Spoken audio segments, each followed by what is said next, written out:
안녕하세요. 파산관진 홍익필 변호사입니다. 이번 시간에는 제가 이제 12월 4일 다음 주죠. 16시 이제 서울해상법원 214단도 집회 사건이 있는데 그걸 이제 지난 금요일날 이번 주 금요일날 이제 최종 보고를 했습니다. 그래서 이제 이게 최종적으로 판사님한테 이메일이 가서 이제 보고 의견이 확정된 건데. 신건 28건하고 기존에 해오던 거 18건이 이제 총 46건이 있는데, 최근에 이제 코로나 사태가 지금 2단계에서 2.5단계냐, 3단계냐, 1.5단계냐, 2.5단계냐, 뭐 이렇게 지금 격상이 논의될 정도로 지금 심각하죠, 수도권이. 그래서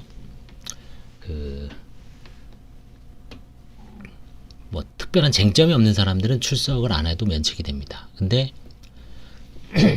좀 문제가 있는 사람들, 뭘 해결해야 될 사람들은 출석을 요청해서 12명 정도를 선정해서 나머지 34분은 안 와도 굳이 오지 마라. 이제 오지 않도록 했고, 12명은 가급적 꼭 나와라. 물론 12명은 안 나온다 그래서 뭐 사건이 뭐 불허가 받고 이런 건 아닙니다. 그래서 총 보시면은 신건이 지금 28건이거든요. 28명. 그래서 대부분 면책입니다. 면책. 그 다음에 이제 8번에서 면책인데 대부업체가 이의를 했죠. 이건 제가 유튜브에다가도 올려놨습니다. 이 대부업체가 채무자한테 채무자 보증금이 1000에 월세가 만약에 30입니다. 근데 그 1000만 원을 채무자가 얼마나 어려운지 대부업체에서 300씩 2018년 11월 8일 날 꺼갔습니다. 300씩 꺼가면서 뭐를 했냐면은 임대차 보증금 양수를 받았어요. 집주인한테 양도 통지를 하고, 그럼 정식으로 유효하죠. 근데 이거를 지금 파산 절차에서 변제를 해달라. 우선 변제권이 있는 별채권이다. 근데 이 1000만 원은 환가를 안 하거든요. 그래서 이 대부업체는 그 돈을 받으려면 별개로 임대인 상대로 소송을 300만 원 양수금 청구를 해서 받아야 됩니다. 뭐 그런 방법 외에는 없습니다. 파산 절차에서는 환가를 안 하기 때문에 받아내는 방법이 없습니다. 그래서 특별하게 이의를 했지만 그냥 면책이 될 것 같습니다. 면책.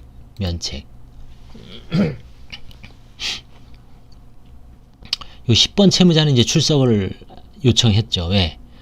이 채권자가 여러 명인데 2번 주식회사 누구누구에 대해서 송달이 안 됐어요. 파산 면책이 되려면 송달이 다 되고 이의가 없어야 되거든요. 면책이 되려면. 그 다음에 이제 11번 채권자는 보험 해약 환급금을 이제 환가를 했습니다. 뭐 소액이지만 환가를 했고요. 그래서 이제 채권 조사 신청을 했습니다. 채권 조사 기일 지정 신청, 정확하게는. 이건 짧게 그냥 제가 채권 조사 신청이라고 했습니다. 이거는 면책이고요. 13번 채무자는 마찬가지로 이제 보험 해약 환급금과 토지 상속 지분을 미등기 상속 지분이 있었거든요. 그래서 이거를 이제 일정 금액으로 이제 환가를 했는데, 이분은 체납 조세가 너무 많아서 이 금액보다 훨씬 많아서 세금 정도 내고 끝낼 예정입니다. 그것도 폐지한다 그랬죠.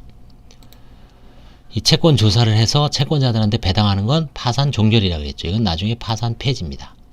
그 다음에 14번 채무자는 편파 행위가 발견됐어요. 그래서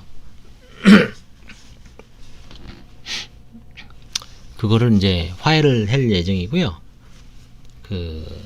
채권 조사 기일을 지정 신청을 했습니다. 그 화해 대상자가 아마 친자매인가 그럴 거예요.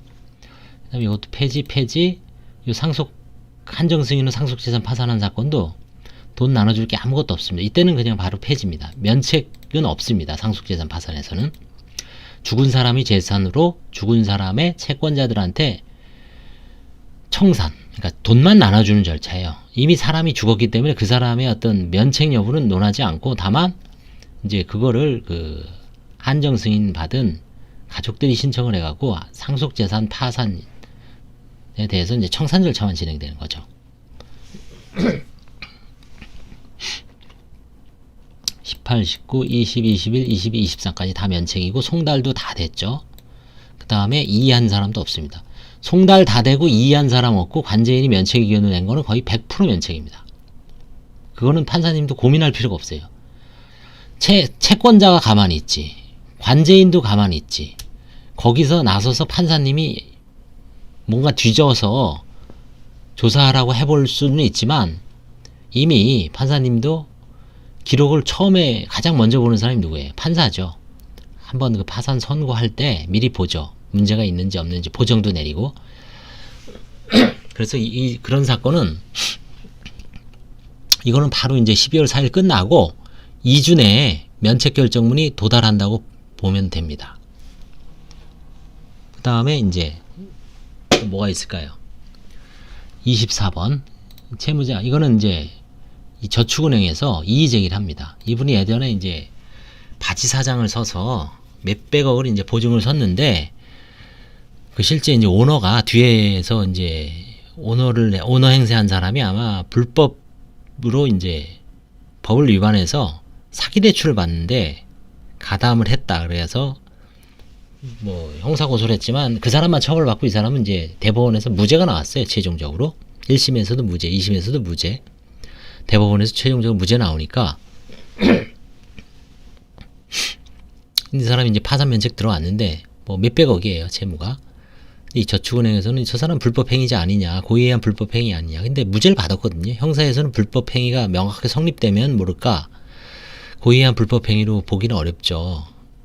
그래서 이건 아마 면책은 될 것 같아요. 다만 이제 배우자가 재산이 있습니다. 아파트가 있어요. 그래서 강북에도 있고 강남에는 전세 살고 그거 전세 주고, 그러니까 뭐 요즘 아파트 값이 워낙 오르니까 한 10억 정도 돼요. 그러니까 여기 혹시 이 사람 돈이 흘러 들어가지 않았냐. 그래서 이미 이제 화해를 했는데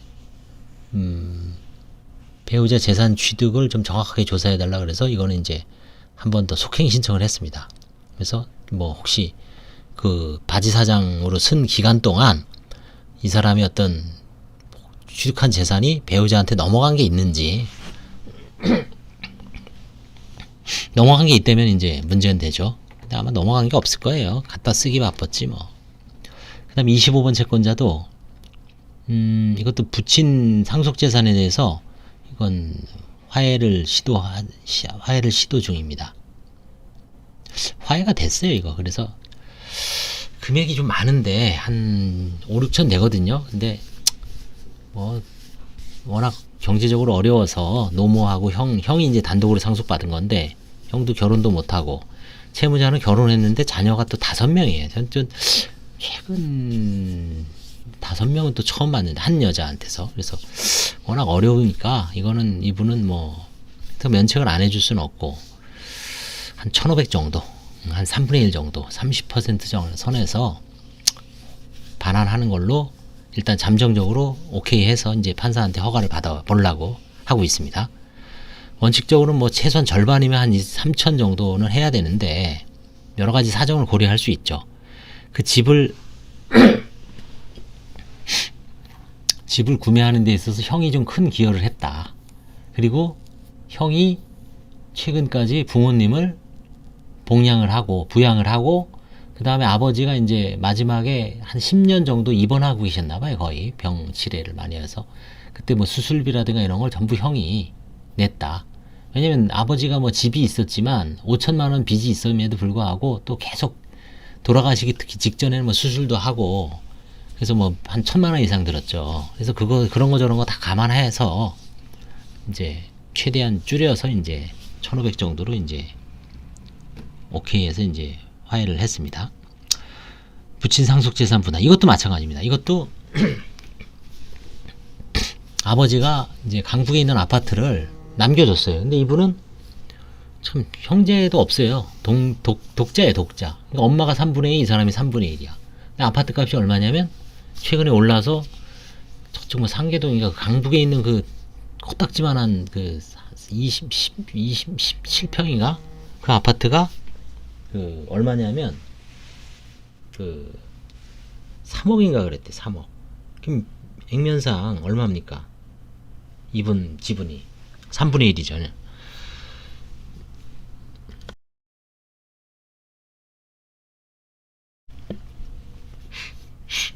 3분의 1이면 1억이죠. 1억.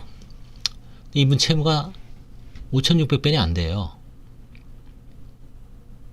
그럼 원래는 1억 토해내기 하고 다 갚고 나머지 돌려주고, 아니면 5,800 전액 다 토해내고 해야 되는데, 마찬가지로 이것도 현실적으로 이제 뭐 여러 가지 어떤 사정을 고려해서 절반 정도, 그러니까 이거는 이제 그 반환하는 금액의 절반이 아니라 반환하는 금액의 절반만 해도 다 갚죠.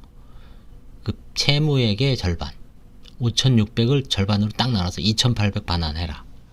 어머니가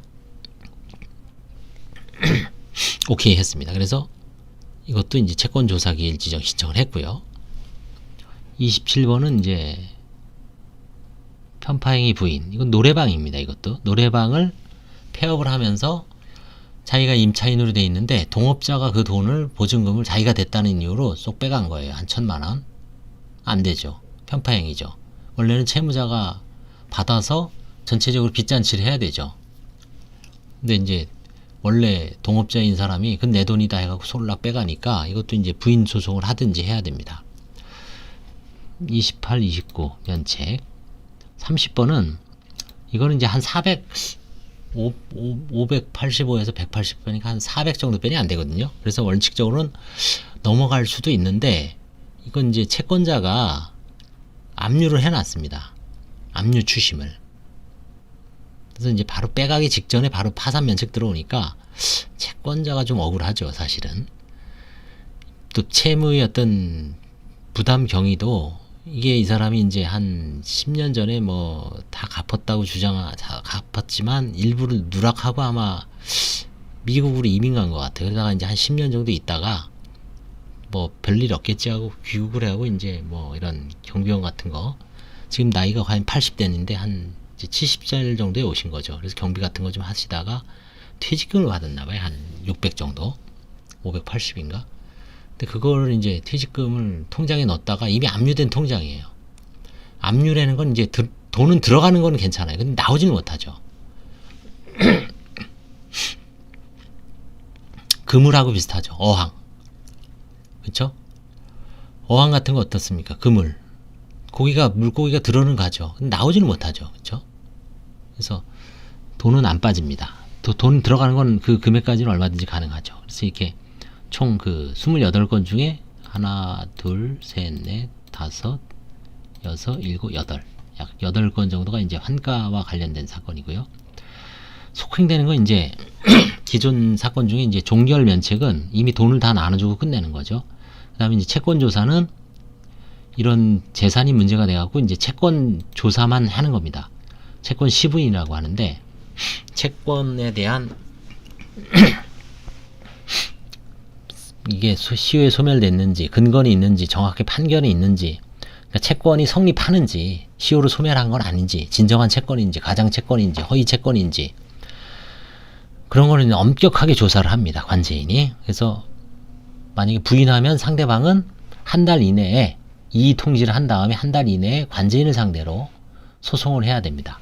채권 조사 확정에 대한 이의 재판이라고 하는데, 이거는 회생에서도 있고 개인회생에서도 있고 파산에서도 있고 도산 절차에서는 모두 보장된 겁니다. 그 다음에 이거는 이제 환가를 했는데 세금이 너무 많아서 재단 채권 변제 후 폐지되는 사건이죠. 채권 조사는 하나, 둘, 셋, 4건이 있죠. 이 채권 조사 끝나면 이제 12월에 요거는 돈 다 들어온 사건만 이제 채권 조사를 했기 때문에 이제 그 돈을 나눠주는 절차를, 실제 배당 절차를 이제 할 겁니다. 그럼 42번 중에서 일부 부인, 뭐 채권자하고 채무자하고 서로 말이 틀려서 이럴 때는 이제 부인을 하죠. 그러면 이제 채무자, 관제인이 부인을 하고 이의 통지, 이 사람의 어떤 그 채권 신고에 대해서 관제인이 이의를 하면 그 사람에 대해서 이의 통지를 받은 날로부터 그 사람은 한 달 이내에 관제인을 상대로 채권 조사 확정 재판, 채권 조사 확정에 대한 이의 재판을 소를 제기해야 돼요. 조사 확정 재판에 대한 이의, 채권 조사 확정에 대한 이의 재판을 신청을 해야 됩니다. 한 달 이내에. 이것도 재단 채권 후 변제고, 이건 폐지 면책이죠. 이것도 이제 옛날에 송달 때문에 미뤄졌다가 이제 송달이 완료돼서 폐지 면책하는 겁니다. 이 두 사건은 이제 국민은행이 이제 이해했지만 이건 뭐 특별하게 의미가 없는 거고, 나머지는 이제 지난 기일에 불출석을 해서, 지난 기일에는 코로나가 좀 잠시 뜸했을 때 이 사람들이 나왔어야 되는데 나오질 않았습니다. 그래서 판사님이 속행을 했다가 뭐 최근에는 다시 또 코로나가 엄청나게 뭐 2.5단계까지 예상되니까 이 사람들은 뭐 굳이 안 불러도, 그래서 제가 이번에는 오지 마라 그랬습니다. 불출석 해도 지난 길에 불출석해서 속행이 됐는데 폐지 면책인 지장이 없는 사건입니다. 다만 이 사람은 꼭 오라 그랬죠. 여기 재산적으로 큰 문제가 있는데 자료 협조도 안 하고 응하지도 않고, 이거는 이제 뭐냐면 집을 팔아놓고 자기 명의의 집인데 그 돈이 사실은 배우자가 다 샀기 때문에 그 여자 다 주고 자기는 한 푼도 없다라고 파산 신청한 거예요. 참, 그러면 이제 입증을 해야 되죠. 그쵸? 그 여자한테 협조를 받아서 사실혼에 관한 여러 가지 표지가 있죠. 뭐 가족 사진이라든가, 그 다음에 최초의 어떤 취득 자금에 여자가 냈다는 출처, 그죠? 그 다음에 가족들의 진술서, 그 다음에 그 여자의 어떤 통장, 자기가 사업 자금도 내주고 뭐 모든 걸 다 뒷바라지 했다. 근데 이 남자만 시켜서 뭔가 사업을 하거나 뭐 부동산 취득을 하는데 남자 명의로 썼다. 근데 그럼 이건 내 거 아니냐? 세금도 내가 다 내고. 근데 사실은 같이 운영한 것 같아요. 뭐 중기 사업 같은 걸 했는데, 중장비, 크레인 같은 거 있죠. 큰 중장비 임대 사업을 한 것 같기도 하고, 지방에서. 근데 여자 명의로 했다가 남자 명의로 했다가 돈이 섞이죠. 응? 그게 누구 건 명확하게, 이럴 때는 명의신탁을 주장하죠.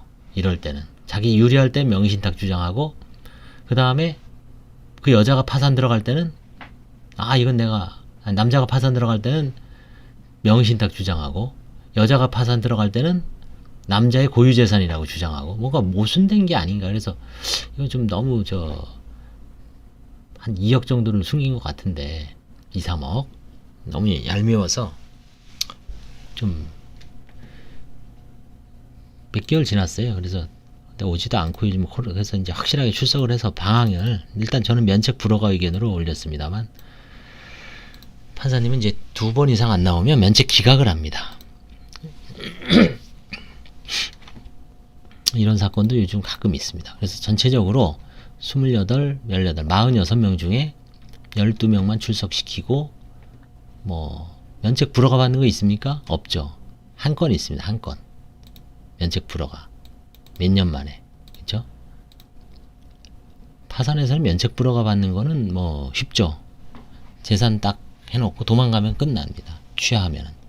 근데 면책 불허가보다 더 어려운 게 이 재산에 문제가 있어서 환가를 하느냐 마냐, 그쵸? 결국 돈 문제죠. 돈 문제.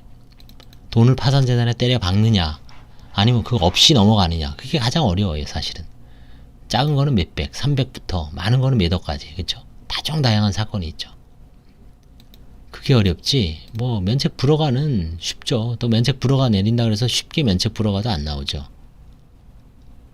그래서 이제 총 46건 중에 대부분 다 면책됩니다. 여기서 이제 한 30건 정도가 한 35건, 볼까요? 하나, 둘, 셋, 넷, 다섯, 여섯, 일곱, 여덟, 아홉, 열, 열하나, 열둘, 열세, 열네, 열다섯, 열여섯, 열일곱, 열여덟, 열아홉, 스물, 스물하나, 스물둘, 스물셋, 스물넷, 스물다섯, 스물여섯, 스물일곱, 스물여덟, 스물아홉, 서른, 서른하나, 서른둘, 서른셋.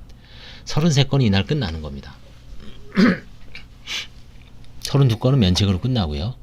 그 다음에 하나는 이제 상속재산이니까 30건은 파산 폐지 및 면책, 한 건은 상속재산 파산 폐지, 한 건은 면책 불허가 혹은 안 나오면 면책 기각, 이런 식으로 해서 32건이 끝나기 때문에 사건이 이제 다시 또 12월 달에 새로 또 한 15건 다시 채워지고, 이런 식으로 계속 쳇바퀴처럼 돌아가는 거죠. 네, 감사합니다.